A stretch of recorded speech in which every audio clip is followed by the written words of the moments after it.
ఎండి చేయడం అంటే ధర్మం మీద వెళ్ళింది. ఇది ట్రిపుల్ ఆర్ దేని మీద వెళ్ళింది? ఒక తెల్ల వాళ్ళ బానిసత్వం నిమిత్తము రెవల్యూషన్ కోసం వెళ్ళింది. ఇది ధర్మం మీద వెళ్ళింది. ధర్మం అనేది ఒకరు మంచి చేస్తారు, ఒకరు చెడు చేస్తారు.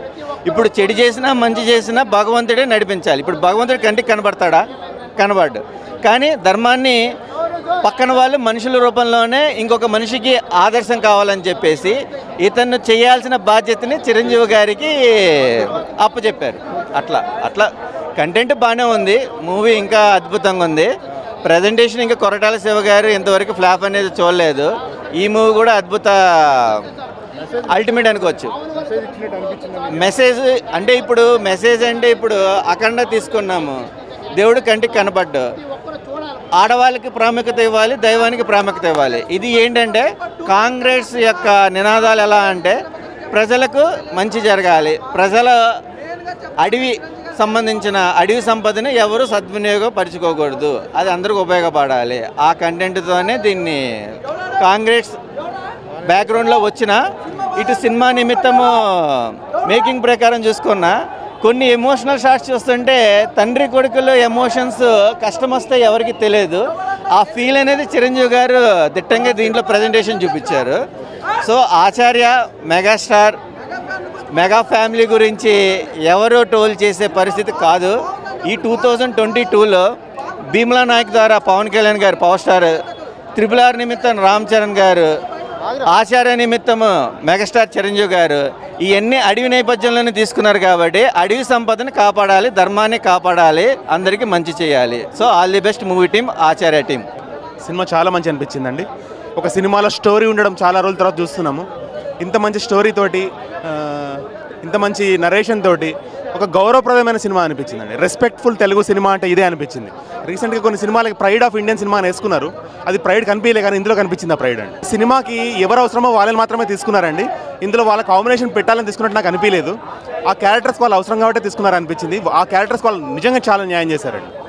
నిజంగా చిరంజీవి ఎప్పుడు అంటుంటారు కదా, నాకు మంచి అంటే కమర్షియల్ మూవీస్ చాలా చేశాడు కానీ ఒక రెస్పెక్ట్ వచ్చే సినిమా ఒకటి ఉంటుంది చూడండి, అది ఈ సినిమా.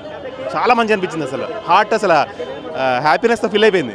ఈ సినిమాలో పూజా హెగ్డే ఉంది కానీ ఆ సాంగ్ కోసమే తప్ప అంటే మెయిన్ స్టోరీని డిస్టర్బ్ చేయలేదు ఎక్కడ కూడా. మెయిన్ స్టోరీగా వెళ్తూ ఉంటుంది. అందులో హీరోయిన్ పాత్ర కొంచెం వరకే అనమాట. అండ్ ఈ సినిమాలో హీరోయిన్ లేదు యాక్చువల్లీ. డైలాగ్స్ కంటే కూడా స్టోరీ నరేషన్ మనం ఎంజాయ్ చేస్తాం. డైలాగ్స్ అవసరమైనదే ఉన్నాయి కానీ అంటే ఇది బిల్డప్ కోసం, ఎలివేషన్ కోసం తీసిన సినిమా అస్సలు కాదు. ఒక స్టోరీగా ఎంజాయ్ చేసే సినిమా. చాలా రోజుల తర్వాత తెలుగు సినిమాలో ఒక స్టోరీతో సినిమా వచ్చింది. Really hats off. చాలా బాగుంది, చాలా బాగుంది. ఎక్కడ కాంప్రమైజ్ కాలేదు, ప్రొడక్షన్లో కూడా కాంప్రమైజ్ కాలేదు. మెయిన్ స్టోరీకి ఖర్చు పెట్టారు చూడండి, దానికి హ్యాట్స్ ఆఫ్. ఆ ఎనర్జీ లెవెల్స్ ఏదైతే ఎక్స్పెక్ట్ చేస్తామో ఎక్స్పెక్టేషన్స్ కంప్లీట్గా రీచ్ అవ్వలేదు. అనుకున్న ట్రేడ్ మార్క్ని అయితే క్రియేట్ చేయలేదు. కానీ తండ్రి కొడుకుల ప్యాకేజ్ మటుకు జనాలు బాగా ఎంజాయ్ చేస్తారు, ఖచ్చితంగా బాగా ఎంజాయ్ చేస్తారు.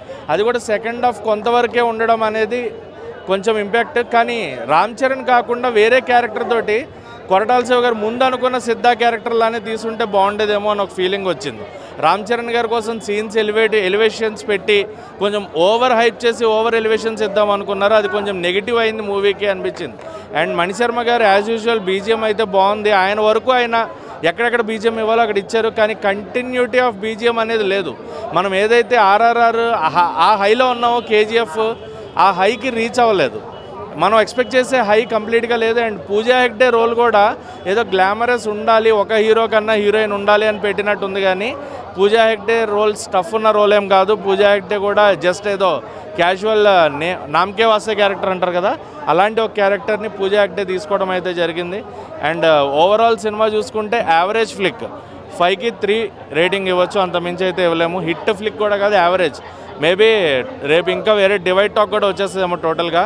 సో ఇలాంటి ఒక సినిమా యావరేజ్ టాక్తో యావరేజ్ ఫిలిం కింద నిలిచిపోయింది ఆచార్య.